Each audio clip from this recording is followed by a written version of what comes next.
BJP पूरी तरीके ਨਾਲ ਰੈਡੀ ਹੋਣਾ ਵਾਸਤੇ ਅਸੀਂ 117 ਸੀਟਾਂ ਦੇ ਰਹੇ ਹਾਂ।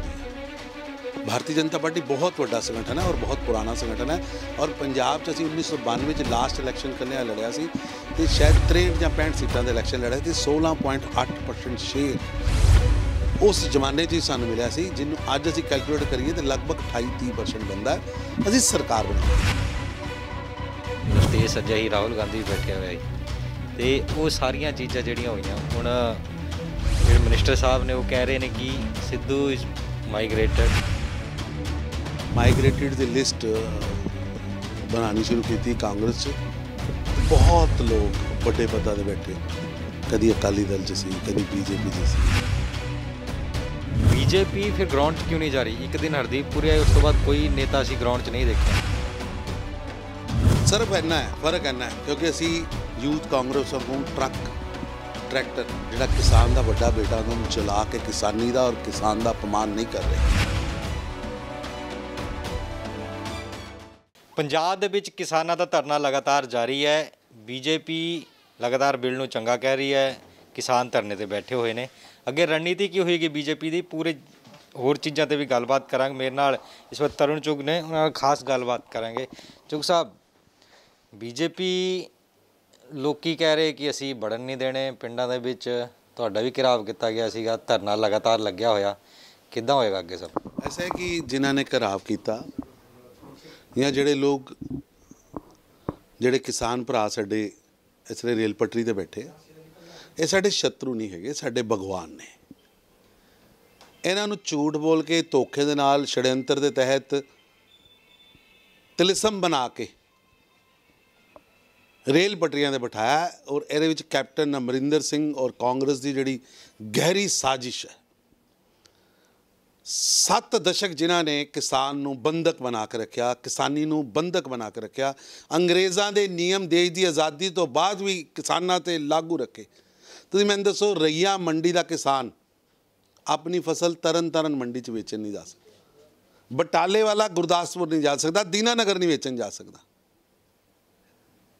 ਔਰ ਇੱਥੋਂ ਤੱਕ ਕਿ ਉਹ ਕਿਸਾਨ ਬਾਉਂਡ ਕਰ ਦਿੱਤਾ। ਨਰਿੰਦਰ ਮੋਦੀ ਜੀ ਚਾਹੁੰਦੇ ਕਿਸਾਨ ਨੂੰ ਸੁਤੰਤਰਤਾ, ਕਿ ਉਹ ਬਟਾਲੇ 'ਚ ਪੈਦਾ ਕੀਤੀ ਕਣਕ ਤਾਮਿਲਨਾਡੂ 'ਚ ਜਾ ਕੇ ਵੇਚੇ, ਤਾਮਿਲਨਾਡੂ ਵਾਲਾ ਕਿਸਾਨ ਆਪਣੀ ਹਲਦੀ ਅੰਮ੍ਰਿਤਸਰ 'ਚ ਆ ਕੇ ਸਿੱਧਾ ਵੇਚੇ। ਐਡੀ ਵੱਡੀ ਸੁਤੰਤਰਤਾ ਕਾਂਗਰਸ ਕੋਲ ਪਚ ਨਹੀਂ ਰਹੀ, ਕਿਉਂਕਿ ਕਾਂਗਰਸ ਨੇ ਵਾਅਦਾ ਤਾਂ ਕੀਤਾ 2017 ਦੇ ਇਲੈਕਸ਼ਨ 'ਚ, 2019 ਦੇ ਇਲੈਕਸ਼ਨ 'ਚ, ਲੇਕਿਨ ਉਹਨਾਂ ਵਾਸਤੇ ਹਮੇਸ਼ਾ ਹੀ ਕਿਸਾਨ ਵੋਟ ਬੈਂਕ ਸੀ, ਵੋਟ ਬੈਂਕ ਹੈ। ਸਾਡੇ ਸੇ ਕਿਸਾਨ ਭਗਵਾਨ ਹੈ। ਪ੍ਰਧਾਨ ਮੰਤਰੀ ਨਰਿੰਦਰ ਮੋਦੀ ਜੀ ਕਹਿੰਦੇ ਕਿਸਾਨ ਜਿਹੜਾ 135 ਕਰੋੜ ਲੋਕਾਂ ਦਾ ਪੇਟ ਮਰਦਾ ਹੈ, ਇਸ ਧਰਤੀ 'ਤੇ ਉਸ ਤੋਂ ਵੱਡਾ ਭਗਵਾਨ ਕੋਈ ਨਹੀਂ ਔਰ ਉਹ ਪੂਜਨੀय ਹੈ। ਭਗਵਾਨ ਕਹਿ ਰਹੇ ਪਰ ਉਹ ਵੜਨ ਨਹੀਂ ਦੇ ਰਹੇ ਅੰਦਰ, ਕਈ ਜਗ੍ਹਾ ਪੋਸਟਰ ਲਾ ਨਹੀਂ, ਵੜਨ ਦੀ ਨਾ ਵੜਨ ਦੀ ਗੱਲ ਨਹੀਂ, ਉਹ ਬਹੁਤ ਝੂਠ ਬੋਲਿਆ ਗਿਆ, ਉਹਨਾਂ ਨੂੰ ਬਹੁਤ ਉਹਨਾਂ ਨੂੰ ਵਲਗਰਾਇਆ ਗਿਆ, ਵਿਸ਼ ਭਰਿਆ ਗਿਆ। ਹੁਣ ਉਹਨਾਂ ਨੂੰ ਸਮਝ ਆ ਰਿਹਾ। ਇਹ ਲੋਕ ਕਹਿੰਦੇ ਸੀ ਕਾਂਗਰਸ ਦੇ ਕਿ ਇੱਕ ਦਾਣਾ ਵੀ ਫਸਲ ਦਾ ਨਹੀਂ ਚੁੱਕਿਆ ਜਾਏਗਾ। ਅੱਜ ਮੰਡੀਆਂ 'ਚ ਫਸਲ ਕੌਣ ਚੁੱਕ ਰਿਹਾ? ਮੈਂ ਪੁੱਛਣਾ ਚਾਹੁੰਦਾ ਕੈਪਟਨ ਸਾਹਿਬ, ਇੱਕ ਦਾਣਾ ਪੰਜਾਬ ਦੀ ਕਾਂਗਰਸ ਸਰਕਾਰ ਨੇ ਆਪਣੇ ਖਜ਼ਾਨੇ 'ਚ ਚੁੱਕਿਆ? ਕੇਂਦਰ ਚੁੱਕ ਰਿਹਾ, ਨਰਿੰਦਰ ਮੋਦੀ ਦੀ ਸਰਕਾਰ ਚੁੱਕ ਰਹੀ ਹੈ। ਤੁਸੀਂ ਵਾਅਦਾ ਕੀਤਾ ਸੀ 90,000 ਕਰੋੜ ਦੇ ਕਿਸਾਨੀ ਕਰਜ਼ੇ ਦੀ ਮਾਫੀ ਦਾ, ਤੁਹਾਨੂੰ ਭੁੱਲ ਗਿਆ? ਪੰਜਾਬ ਦਾ 400 ਕਿਸਾਨ ਆਤਮ ਹੱਤਿਆ ਕਰ ਚੁੱਕਾ ਹੈ ਤੁਹਾਡੇ ਉਸ ਵਾਅਦੇ 'ਤੇ। ਤੁਸੀਂ ਕਿਹਾ ਸੀ ਪਰ ਏਕੜ ਮੁਆਵਜ਼ਾ ਦਿਆਂਗਾ। ਅੱਜ ਕਿਉਂ ਨਹੀਂ ਅਸੀਂ ਪਰਾਲੀ 'ਤੇ ਮੁਆਵਜ਼ਾ ਦੇ ਰਹੇ? ਅਸੀਂ ਵੀ ਵੈਲਫੇਅਰ ਸਟੇਟ ਹਾਂ, ਸਟੇਟ ਦਾ ਕੰਮ ਹੈ ਕਿਸਾਨਾਂ ਦੇ ਹਿੱਤ 'ਚ ਕੰਮ ਕਰਨਾ। ਤੁਸੀਂ ਕ੍ਰਿਸ਼ੀ ਮੰਤਰਾਲੇ ਬਣਾਇਆ, ਅਸੀਂ ਕ੍ਰਿਸ਼ੀ ਮੰਤਰਾਲੇ ਦਾ ਬਜਟ ਕਰਤਾ 12 ਗੁਣਾ। ਤੁਸੀਂ ਦੱਸੋ ਪੰਜਾਬ ਦੇ ਵਿੱਚ ਕ੍ਰਿਸ਼ੀ ਮੰਤਰਾਲੇ ਕੀ ਕੰਮ ਕਰ ਰਿਹਾ ਹੈ? ਇੱਕ ਡਾਕੀਏ ਦੀ ਭੂਮਿਕਾ ਅਦਾ ਕਰ ਰਿਹਾ, ਜੋ ਕੇਂਦਰ ਨੇ ਭੇਜੀ ਉਹ ਡਾਕ ਅੱਗੇ ਭੇਜਤੀ, ਜਾਂ ਇੱਕ ਕੰਮ ਕਰ ਰਿਹਾ ਕੈਪਟਨ ਸਾਹਿਬ 3500 ਕਰੋੜ रुपया प्रति वर्ष किसानों को टैक्स कलेक्ट कर रहे। मोदी साहब कहते हैं टैक्स नहीं कलेक्ट करनी है, 3500 करोड़ किसान की जेब 'ਚ जाना चाहिए। कैप्टन साहब कहते खजाने जाना चाहिए, 7 स्टार कल्चर जिंदा रहना। किस पासे देश ਨੂੰ ਲੈ ਕੇ ਜਾ ਰਹੇ हैं? ਕਹਿ ਰਹੇ ਹੋ ਕਿ ਉਹਨਾਂ ਨੂੰ ਬਰਗਲਾਇਆ ਜਾ ਰਿਹਾ। ਬੀਜੇਪੀ ਫਿਰ ਗਰਾਊਂਡ 'ਚ ਕਿਉਂ ਨਹੀਂ ਜਾ ਰਹੀ? ਇੱਕ ਦਿਨ ਹਰਦੀਪ ਪੁਰੀ ਆਏ, ਉਸ ਤੋਂ ਬਾਅਦ ਕੋਈ ਨੇਤਾ ਅਸੀਂ ਗਰਾਊਂਡ 'ਚ ਨਹੀਂ ਦੇਖਿਆ। ਐਸਾ ਲੀਡਰਸ਼ਿਪ ਭਾਰਤੀ ਜਨਤਾ ਪਾਰਟੀ ਕਿਸਾਨਾਂ ਨਾਲ ਸੰਪਰਕ ਕਰ ਰਹੀ, ਕਿਸਾਨਾਂ ਨੂੰ ਕਿਰੇ ਵੀ ਅਸੀਂ ਟੀਜ਼ ਨਹੀਂ ਕਰਨਾ। ਕਿਸਾਨ ਭਗਵਾਨ ਹੈ। ਮੈਂ ਆਪ ਗਿਆ ਪਿੰਡਾਂ 'ਚ, ਅਸ਼ਵਨੀ ਸ਼ਰਮਾ ਜੀ ਪਿੰਡਾਂ 'ਚ ਗਏ, ਸਾਡੀ ਸਾਰੀ ਪਾਰਟੀ ਪਿੰਡਾਂ 'ਚ ਜਾ ਰਹੀ, ਚੀਮਾ ਸਾਹਿਬ ਪਿੰਡਾਂ 'ਚ ਗਏ, ਰਜਿੰਦਰ ਮੋਹਨ ਸਿੰਘ ਚੀਨਾ ਪਿੰਡਾਂ 'ਚ ਗਏ, ਮੇਰੇ ਕੋਲ ਡੇਲੀ ਰਿਪੋਰਟ ਆ ਰਹੀ। ਸਿਰਫ ਇੰਨਾ ਹੈ, ਫਰਕ ਇੰਨਾ ਹੈ ਕਿਉਂਕਿ ਅਸੀਂ ਯੂਥ ਕਾਂਗਰਸ ਵਾਂਗੂ ਟਰੈਕਟਰ ਜਿਹੜਾ ਕਿਸਾਨ ਦਾ ਵੱਡਾ ਬੇਟਾ ਉਹਨਾਂ ਨੂੰ ਜਲਾ ਕੇ ਕਿਸਾਨੀ ਦਾ ਔਰ ਕਿਸਾਨ ਦਾ ਅਪਮਾਨ ਨਹੀਂ ਕਰ ਰਹੇ। ਅਸੀਂ ਟਰੈਕਟਰ ਪੂਜ ਰਹੇ ਹਾਂ, ਉਹ ਟਰੈਕਟਰ ਜਲਾ ਰਹੇ। ਉਹ ਵੋਟ ਬੈਂਕ ਦੀ ਰਾਜਨੀਤੀ ਕਰ ਰਹੇ। ਅਸੀਂ ਕਿਸਾਨ ਦੇ ਭਵਿੱਖ ਨੂੰ ਖੁਸ਼ਹਾਲ ਬਣਾਉਣ ਵਾਸਤੇ, ਉਹਦੀ ਜ਼ਿੰਦਗੀ ਨੂੰ ਵਧੀਆ ਬਣਾਉਣ ਵਾਸਤੇ, ਉਹਦੀ ਫਸਲ ਬੀਜਣ 'ਤੇ ਹੀ ਵਿਕ ਜਾਏ ਔਰ ਉਸ ਫਸਲ ਨੂੰ ਉੱਚਤਮ ਦਾਮ ਮਿਲੇ, ਉਹਦੀ ਚਿੰਤਾ ਕਰ ਰਹੇ ਹਾਂ। सेंट्रल लीडरशिप कदों तक जाएगी? ਸੈਂਟਰਲ ਲੀਡਰਸ਼ਿਪ ਲਗਾਤਾਰ ਸੰਪਰਕ 'ਚ ਹੈ। ਤੋਮਰ ਸਾਹਿਬ ਪ੍ਰੈਸ ਕੀਤੀ ਸੀ, ਹੁਣ ਹਰਦੀਪ ਪੁਰੀ ਜੀ ਗਏ ਸੀ। ਸਾਡੀ ਪਾਰਟੀ ਹਰ ਵੇਲੇ ਪੂਰੀ ਤਰ੍ਹਾਂ ਸੰਪਰਕ 'ਚ ਹੈ ਔਰ ਜਿੱਥੇ ਕਹਿਣਗੇ ਕਿਸਾਨ, ਅਸੀਂ ਉਹਨਾਂ ਨਾਲ ਸਮਝਾਉਣਾ ਪਏਗਾ, ਦੱਸਣਾ ਪਏਗਾ, ਬਿੱਲ ਬਾਰੇ ਦੱਸਣਾ ਪਏਗਾ, ਚਰਚਾ ਕਰਨੀ ਪਏਗੀ। ਅਸੀਂ ਓਪਨ ਆ। ਇੱਕ ਹੋਰ ਵੀ ਚੀਜ਼ ਦੇਖੀ ਜਾ ਰਹੀ ਹੈ, ਕਿਸਾਨ ਤਾਂ ਧਰਨੇ ਤੇ ਬੈਠੇ ਨੇ, ਸਿੰਗਰ ਬਹੁਤ ਜ਼ਿਆਦਾ ਪੰਜਾਬ ਦੇ ਉਹ ਵੀ ਧਰਨੇ ਤੇ ਬੈਠੇ ਹੋਏ ਨੇ। ਉਹ ਗੀਤਾਂ ਰਾਹੀਂ ਹੋਏ ਭਾਵੇਂ ਕਿਸੇ ਹੋਰ ਤਰੀਕੇ ਨਾਲ ਲਗਾਤਾਰ ਸੈਂਟਰ ਸਰਕਾਰ ਤੇ ਨਿਸ਼ਾਨਾ ਸਾਧ ਰਹੇ ਨੇ। ਮੇਰੀ ਸਿੰਗਰ ਭਾਈਚਾਰੇ ਦੇ ਸਾਰੇ ਹੀ ਬੰਧੂਆਂ ਅੱਗੇ ਬੇਨਤੀ ਹੈ ਕਿ ਉਹਨਾਂ ਦਾ ਲੋਕਤਾਂਤਰਿਕ ਰਾਈਟ ਹੈ ਕਿੱਥੇ ਵੀ ਜਾਣਾ, ਲੇਕਿਨ ਇੱਕ ਵਾਰੀ ਬਿੱਲ ਪੜ੍ਹ ਲੈਣ, ਬਿੱਲ ਸਟੱਡੀ ਕਰ ਲੈਣ, ਔਰ ਇੱਕ ਅਕਸ਼ਰ ਉਹ ਕੱਢ ਕੇ ਲਿਆਉਣ ਜਿਹੜਾ ਕਿਸਾਨ ਔਰ ਕਿਸਾਨੀ ਦੇ ਖਿਲਾਫ ਹੈ, ਕਿਸਾਨ ਦੀ ਜ਼ਮੀਨ ਦੇ ਖਿਲਾਫ ਹੈ। ਅਸੀਂ ਜ਼ਿੰਮੇਵਾਰ ਹਾਂ ਕਿਉਂਕਿ ਉਹ ਪੰਜਾਬ ਦੇ ਬੇਟੇ ਨੇ। ਮੈਂ ਸਿੰਗਰਸ ਨੂੰ ਗਲਤ ਨਹੀਂ ਕਹਿ ਰਿਹਾ, ਸਿੰਗਰ ਪੰਜਾਬ ਦੇ ਬੇਟੇ ਨੇ, ਬੱਚੇ ਨੇ, ਪੰਜਾਬ ਦੀ ਧਰਤੀ ਨਾਲ ਜੁੜੇ ਨੇ ਔਰ ਬਹੁਤ ਅੱਛੀ ਗੱਲ ਹੈ। ਲੇਕਿਨ ਬਿਨਾਂ ਪੜ੍ਹਿਆਂ, ਬਿਨਾਂ ਵਿਚਾਰਿਆਂ, ਬਿਨਾਂ ਦੇਖਿਆ ਐਡਾ ਵੱਡਾ ਰੈਵੋਲੂਸ਼ਨ ਕਿਸਾਨੀ ਵਿੱਚ ਰਿਫਾਰਮ ਲੈ ਕੇ ਨਰਿੰਦਰ ਮੋਦੀ ਜੀ ਆਏ। ਦੱਸੋ 100 ਸਾਲ ਤੋਂ ਕਿਸੇ ਨੇ ਕਿਸਾਨ ਦੇ ਖੇਤ ਦੀ ਚਿੰਤਾ ਕੀਤੀ, ਕਿਸਾਨ ਦੇ ਖੇਤ ਦੀ ਫਸਲ ਦੀ ਚਿੰਤਾ ਕੀਤੀ, ਫਸਲ ਦੇ ਵੇਚਣ ਦੀ ਚਿੰਤਾ ਕੀਤੀ?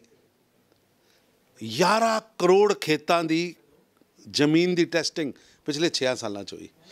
MSP ਨੂੰ ਆਟੋ ਮੋਡ 'ਤੇ ਨਰਿੰਦਰ ਮੋਦੀ ਜੀ ਲੈ ਕੇ ਆਏ। ਸਵਾਮੀਨਾਥਨ ਕਮਿਸ਼ਨ ਦੀ ਰਿਪੋਰਟ ਨਰਿੰਦਰ ਮੋਦੀ 10 ਸਾਲ ਕਾਂਗਰਸ ਨੇ ਦਬਾ ਕੇ ਰੱਖੀ। ਅੱਜ ਕੈਪਟਨ ਸਾਹਿਬ ਗੱਲ ਕਰ ਰਹੇ, 2014 ਤੋਂ 14 ਕੈਪਟਨ ਸਾਹਿਬ ਦੀ ਸਰਕਾਰ ਸੀ, ਮਨਮੋਹਨ ਸਿੰਘ ਜੀ ਪ੍ਰਧਾਨ ਮੰਤਰੀ ਸੀ, ਕਾਂਗਰਸ ਸਰਕਾਰ ਚਲਾ ਰਹੀ ਸੀ। ਕਿਉਂ ਨਹੀਂ ਲਾਗੂ ਕੀਤੀ ਸਵਾਮੀਨਾਥਨ ਕਮਿਸ਼ਨ ਦੀ ਰਿਪੋਰਟ? ਅਸੀਂ ਲਾਗੂ ਕੀਤੀ ਹੈ। ਮੁਕਤਸਰ 'ਚ ਖੜੇ ਹੋ ਕੇ, ਪੰਜਾਬ 'ਚ ਖੜੇ ਹੋ ਕੇ ਦੇਸ਼ ਦੇ ਪ੍ਰਧਾਨ ਮੰਤਰੀ ਸ਼੍ਰੀ ਨਰਿੰਦਰ ਮੋਦੀ ਜੀ ਨੇ ਸਰਦਾਰ ਪ੍ਰਕਾਸ਼ ਸਿੰਘ ਬਾਦਲ ਦੀ ਉਪਸਥਿਤੀ 'ਚ ਖੜੇ ਹੋ ਕੇ ਸਵਾਮੀਨਾਥਨ ਕਮਿਸ਼ਨ ਦੀ ਰਿਪੋਰਟ ਲਾਈ। ਸੈਂਟਰ ਜਿਹੜਾ ਪਿੱਛੇ ਇੱਕ ਸੱਦਾ ਵੀ ਭੇਜਿਆ ਗਿਆ ਸੀ ਐਗਰੀਕਲਚਰ ਮਿਨਿਸਟਰੀ ਵੱਲੋਂ ਸਾਰੇ ਕਿਸਾਨ ਜਥੇਬੰਦੀਆਂ ਨੂੰ 31 ਕਿ ਆਓ ਗੱਲਬਾਤ ਕਰੋ ਬੈਠ ਕੇ। ਉਹਨਾਂ ਨੇ ਸਿੱਧਾ ਮਨਾ ਕਰਤਾ ਕਿ ਅਸੀਂ ਤੁਹਾਡੇ ਨਾਲ ਗੱਲ ਨਹੀਂ ਕਰਨੀ। ਫਿਰ ਰਸਤਾ ਕਿੱਦਾਂ ਨਿਕਲੇਗਾ? ਗੱਲ ਕਰਨ ਨੂੰ ਕੋਈ ਤਿਆਰ ਨਹੀਂ। ਤੁਹਾਡੀ ਚਿੰਤਾ ਜਾਇਜ਼ ਹੈ। ਸਾਡੇ ਕੋਲ ਪੂਰੀ ਮਨ ਦੇ ਨਾਲ ਅਸੀਂ ਇਹ ਗੱਲ ਹੋਵੇ ਔਰ ਕਿਸਾਨਾਂ ਦੇ ਸੰਸ਼ੇ ਦੂਰ ਹੋਣ। ਬੀਜੇਪੀ ਓਪਨ ਹੈ, ਸਾਡੀ ਸਰਕਾਰ ਓਪਨ ਹੈ ਸੰਸ਼ੇ ਦੂਰ ਕਰਨ ਵਾਸਤੇ। ਔਰ ਸੰਸ਼ੇ ਦੂਰ ਕਰਨ ਵਾਸਤੇ ਸਾਨੂੰ ਸੁਖਬੀਰ ਬਾਦਲ ਜੀ ਨੇ ਕਿਹਾ ਸੰਸ਼ੇ ਦੂਰ ਕਰੋ। ਸਾਡੇ ਉਹਨਾਂ ਦਾ ਹੀ ਪੂਰਾ ਨਹੀਂ ਹੋਇਆ। ਵੱਡੇ ਵਕੀਲ ਸੀ, ਅਸੀਂ ਉਹਨਾਂ ਨੂੰ ਲਿਖ ਕੇ ਦਿੱਤਾ। ਉਹਨਾਂ ਨੇ ਕਿਹਾ ਹਾਊਸ ਆਫ ਫਲੋਰ ਦੁਨੀਆ ਦੀ ਸਭ ਤੋਂ ਵੱਡੀ ਪੰਚਾਇਤ, ਦੁਨੀਆ ਦੇ ਸਭ ਤੋਂ ਵੱਡੇ ਲੋਕਤੰਤਰ ਦੀ ਪੰਚਾਇਤ, ਸਦਨ ਦੇ ਅੰਦਰ ਦੇਸ਼ ਦੇ कृषि मंत्री ने खड़े होकर कहा MSP थी, MSP है और MSP रहेगी। मेरे ख्याल नाल लोक सभा का डॉक्यूमेंट तो बड़ा दुनिया 'ਚ कोई डॉक्यूमेंट नहीं। वो कह रहे हैं कि बिल 'ਚ पा दो, जो लोक सभा 'ਚ कह रहे तो बिल 'ਚ भी पा दो। किसान एक बारी बिल पढ़ लैन, एक बारी उन्हें समझ लैन, उन्होंने आप दिसेगा कि किसानी वास्ते कितना बड़ा रेवोल्यूशनरी स्टैप। मतलब कॉन्ट्रैक्ट फार्मिंग के अंदर जिन्ने राइट्स फार्मर ਨੂੰ उस बिल 'ਚ ਦਿੱਤੇ ਨੇ, उस कॉन्ट्रैक्ट 'ਚ ਦਿੱਤੇ ਨੇ कि फार्मर ਦੀ ਕਿਤੇ ਜ਼ਮੀਨ ਤੇ ਕੋਈ ਕਬਜ਼ਾ ਨਾ ਕਰ ਲਏ। ਅਸੀਂ ਜੇ ਜ਼ਮੀਨ ਨੂੰ ਮੌਰਗੇਜ ਤੋਂ ਬਾਹਰ ਕੱਢਿਆ, ਫਸਲ ਦੀ ਗੱਲ ਕੀਤੀ ਔਰ 'ਚ ਵੀ ਕਿਸਾਨ ਨੂੰ ਰਾਈਟ ਦਿੱਤੇ ਕਿ ਕਿਸਾਨ ਚਾਹੇ ਤੇ ਉਹਨੂੰ ਵੇਚੇ, ਚਾਹੇ ਤੇ ਨਾ ਵੇਚੇ, कॉन्ट्रैक्ट करना चाहे तो चाहे ना तो ना करे। और जिहो जिहा है किता है कॉन्ट्रैक्ट का प्रारूप है, किसान के हाथों ਨੂੰ ਕਿੰਨਾ ਮਜ਼ਬੂਤ ਕੀਤਾ ਹੈ, ਤੁਸੀਂ ਉਹ 'ਚ ਦੇਖ ਸਕਦੇ ਹੋ। ਚਲੋ ਪੁਰਾਣੇ ਭਾਈਵਾਲ ਅਕਾਲੀ ਦਲ ਦੀ ਗੱਲ ਕਰੀਏ, ਪੂਰਾ ਮੋਰਚਾ ਉਹਨਾਂ ਨੇ ਵੀ ਖੋਲ੍ਹਿਆ, ਡਾਇਰੈਕਟ ਅਟੈਕ ਹੋ ਰਹੇ ਨੇ ਬੀਜੇਪੀ ਤੇ। ਬੀਜੇਪੀ ਕਿਉਂ ਡਾਇਰੈਕਟ ਅਟੈਕ ਕਰਨ ਤੋਂ ਪਰਹੇਜ਼ ਕਰ ਰਹੀ ਹੈ? ਡਾਇਰੈਕਟ ऐसा है कि साडा मकसद किसी भी पार्टी ते अटैक करना नहीं, ना अकाली दल ते, ना कांग्रेस ते, ना आम आदमी पार्टी ते। साडा मकसद अपना किरदार, प्रधानमंत्री नरेंद्र मोदी जी नीति व नीयत, प्रधानमंत्री मोदी जी मेहनत दी प्रकाष्ठा, प्रधानमंत्री श्री नरेंद्र मोदी जी दी डिवोशन, प्रधानमंत्री नरेंद्र मोदी जी दा कमिटमेंट, प्रधानमंत्री नरेंद्र मोदी जी दा संकल्प कि किसान की आमदन ਨੂੰ दोगुना करना, वो साढ़े वास्ते इंपॉर्टेंट है। ਅਸੀਂ ਇਹ ਛੋਟੀ ਲੜਾਈ 'ਚ ਫਸਣਾ ਨਹੀਂ ਚਾਹੁੰਦੇ। ਇੱਕ ਸਵਾਲ ਕਈ ਵਾਰੀ ਪੁੱਛਿਆ ਜਾਂਦਾ ਕਿ ਜਦੋਂ ਅਕਾਲੀ ਬੀਜੇਪੀ ਗਠਬੰਧਨ ਹੋਇਆ ਸੀ ਤੇ ਕਿਹਾ ਗਿਆ ਕਿ ਹਿੰਦੂ ਤੇ ਸਿੱਖ ਭਾਈਚਾਰਾ ਇਹ ਕਾਇਮ ਹੋਏਗਾ, ਉਹ ਇੱਕ ਸਿੱਖਾਂ ਦੀ ਪਾਰਟੀ ਇੱਕ ਹਿੰਦੂ ਦੀ ਪਾਰਟੀ ਇਹ ਕਿਹਾ ਗਿਆ, ਤਾਂ ਹੁਣ ਕਿਆ ਭਾਈਚਾਰੇ ਦੀ ਲੋੜ ਨਹੀਂ ਹੈ ਜਾਂ ਖਤਮ ਹੋ ਚੁੱਕਿਆ ਹੈ? ਐਸੇ ਕਿ ਨਾ ਇਸ ਗਠਬੰਧਨ ਨਾਲ ਭਾਈਚਾਰਾ ਹੋਇਆ ਸੀ, ਭਾਈਚਾਰਾ ਸਦੀਆਂ ਤੋਂ ਹੈ। ਹਿੰਦੂ ਸਿੱਖ ਦੀ ਸਾਂਝ ਸਾਡੇ ਗੁਰੂਆਂ ਦੀ ਗੁੜਤੀ 'ਚ ਸਾਨੂੰ ਮਿਲੀ ਹੈ। ਗੁਰੂਆਂ ਨੇ ਤੇ ਸ਼੍ਰੀ ਹਰਿਮੰਦਰ ਸਾਹਿਬ ਦੇ ਸਾਰੇ ਗੇਟ 4 ਕੋਨਿਆਂ 'ਤੇ ਰੱਖੇ, ਚਾਰੇ ਦਿਸ਼ਾਵਾਂ ਵੱਲ ਰੱਖੇ, ਹਰ ਇੱਕ ਵਾਸਤੇ ਮਾਨਸ ਕੀ ਜਾਤ ਸਭ ਏਕੋ ਪਹਿਚਾਨ ਬੋ ਸੰਦੇਸ਼ ਦਿੱਤਾ। ਐਸੇ 'ਚ ਤੁਸੀਂ ਕਹੋ ਕਿ ਗਠਬੰਧਨ ਨਾਲ ਕੋਈ ਸਾਂਝ ਹੋਈ ਹੈ, ਸਾਂਝ ਸਦੀਆਂ ਤੋਂ ਹੈ। ਦੂਜੀ ਰਹੀ ਗੱਲ, ਤੁਸੀਂ ਕਿਹਾ ਕਿ ਹਿੰਦੂ, मैं थोड़ी इस गल नाल सहमत नहीं। भारतीय जनता पार्टी हिंदुओं की पार्टी है। भारतीय जनता पार्टी भारत की पार्टी और पंजाब च पंजाबियों की पार्टी है, जिस सिख हिंदू मजहबी SC भाईचारा OBC भाईचारा हर भाईचारे के लोग, हर धर्म के लोग, मुस्लिम क्रिश्चियन सब भारतीय जनता पार्टी च ने। और तुसी जाके देखो कभी साडी मीटिंग तुहानूं और दृश्य दिसेगा कि पंजाब के सारे वर्गों का प्रतिनिधित्व। असी की कह रहे हैं कि पंजाब पंजाबीयत और पंजाबी सभ्याचार की रक्षा करने वाली, महाराजा रणजीत सिंह के आदर्शों को स्थापित करने वाली, आदर्श राज को स्थापित करने वाली 2022 फरवरी च असीं सरकार बनावांगे। और नरेंद्र मोदी जी के आशीर्वाद के नाल विकास नूं मुख्य एजेंडा रख के किसान गरीब और वंचित की लड़ाई लड़दे हुए सरकार काम करे। 2022 ਦੀ ਤੁਸੀਂ ਗੱਲ ਕੀਤੀ, ਉਸ ਤੋਂ ਪਹਿਲਾਂ ਹੁਣ ਕੌਂਸਲਰ ਦੀਆਂ ਚੋਣਾਂ ਆਉਣ ਵਾਲੀਆਂ ਨੇ ਕੁਝ ਇਲਾਕਿਆਂ ਦੇ ਵਿੱਚ, ਤਾਂ ਬੀਜੇਪੀ ਪੂਰੀ ਤਰੀਕੇ ਨਾਲ ਰੈਡੀ ਉਹਨਾਂ ਵਾਸਤੇ? ਅਸੀਂ 117 ਸੀਟਾਂ ਤੇ ਵੀ ਰੈਡੀ ਹੈ। भारतीय जनता पार्टी बहुत बड़ा संगठन है और बहुत पुराना संगठन है। और पंजाब च असीं 1992 च लास्ट इलैक्शन कलियां लड़िया सी ते शायद 63 ਜਾਂ 65 सीटां दे इलैक्शन लड़े थे। 16.8% शेयर उस जमाने च सानूं मिलिया सी, जिन्हों अज असीं कैलकुलेट करिए तो लगभग 28-30% बनता है। असीं सरकार बनावांगे।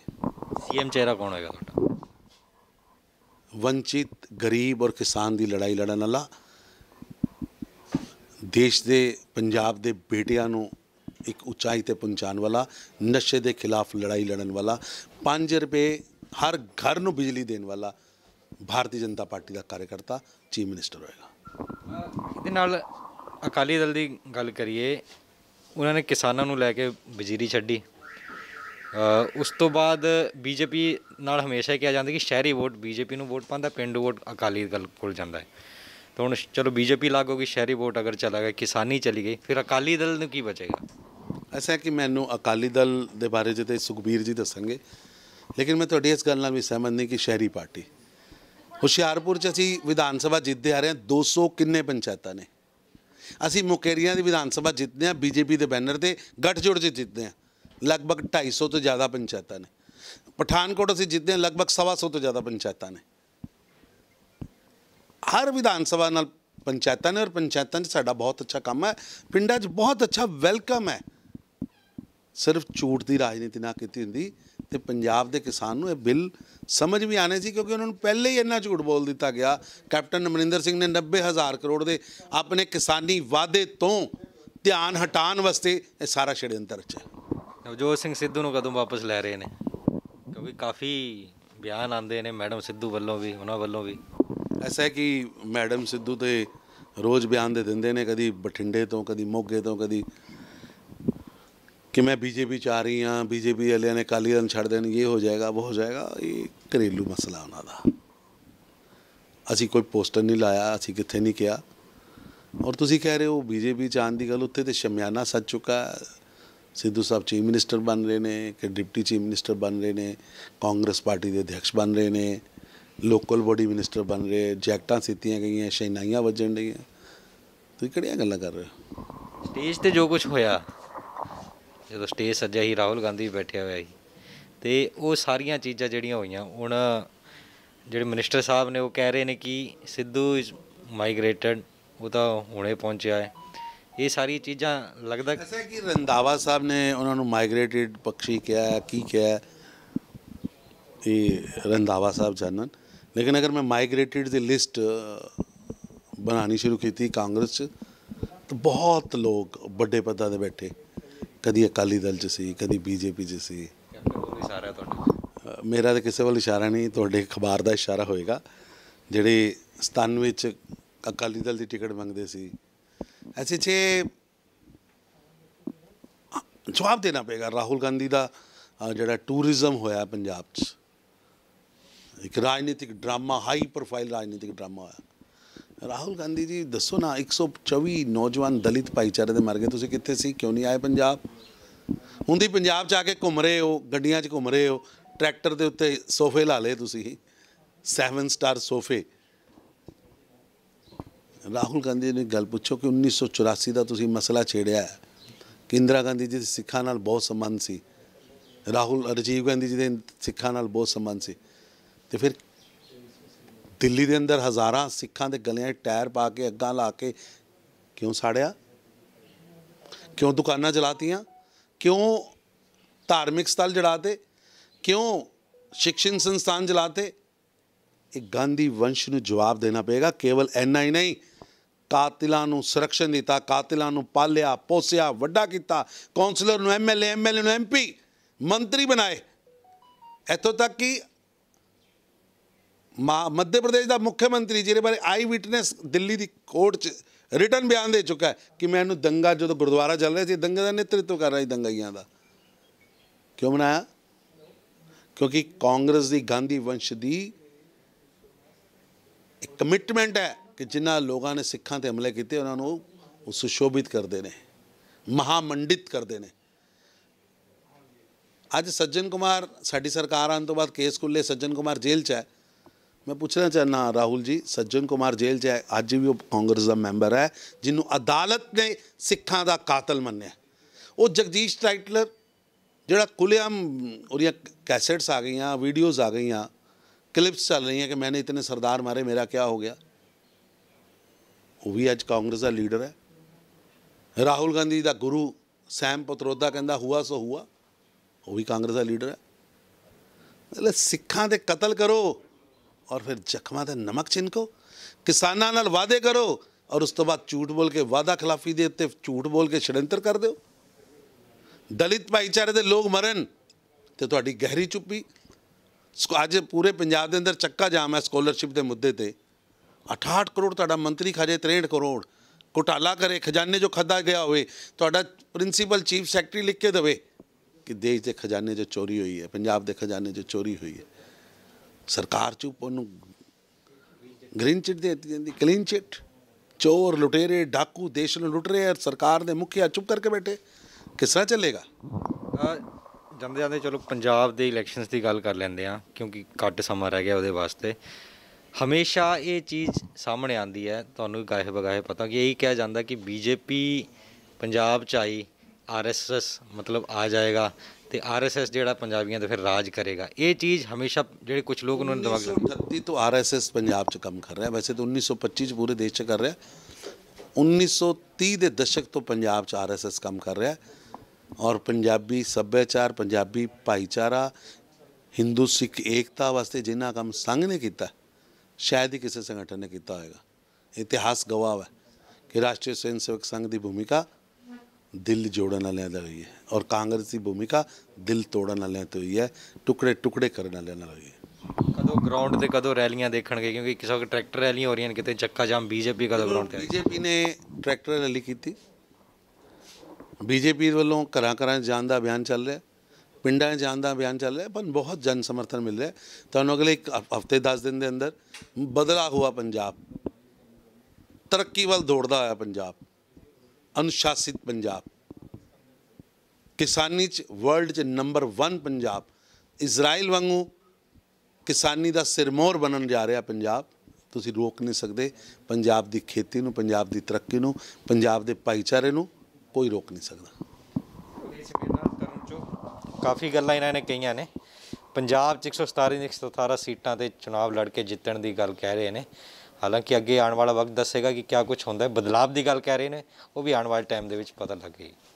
दिल्ली तो कैमरामैन लक्ष्य नाल Nitin Diwan, Dainik Savera. All world open challenge 17 time gold medalist Mian Rafiq Mohammad, पंडित, मौलवी, बेगम, तांत्रिक, इन्हां चोरा ठग्गां तो सावधान। स्पेशलिस्ट वशीकरण, सट्टा नंबर, लव मैरिज, पति पत्नी च अनबन, विदेश च पक्का होना, कारोबार दा ना चलना, सिर्फ 31 घंटियां विच समाधान। फ्री फ्री फ्री मियां रफीक मोहम्मद। मोबाइल 84 374 94 647, 84 374 94 648। देश दुनिया की हर वड्डी खबर दे लई हुणे डाउनलोड करो number 1 news app Dainik Savera times.